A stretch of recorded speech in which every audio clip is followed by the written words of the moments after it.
আজ সাপের কপাল খুলে গেছে। আজ শুধু মাছ আর মাছ। মাছগুলো লাফিয়ে পড়তাছে কিভাবে দেখুন, আর সাপটা কিভাবে খাচ্ছে দেখুন।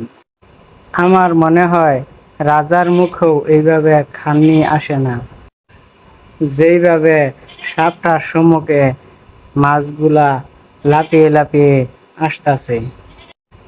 এই সাপটার থেকেও কিছু আমরা শিখতে পারি।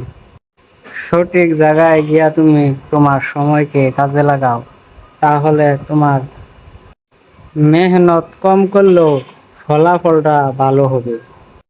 সঠিক জায়গা আর সঠিক সময় বুঝেই কাজ করতে হয়, তাহলে তোমার সফলতা একদিন ধরা দিবেই। সবাইকে জানাই ধন্যবাদ পুরো ভিডিওটা দেখার জন্য। এই ভিডিওটা পানির সময় করা ছিল।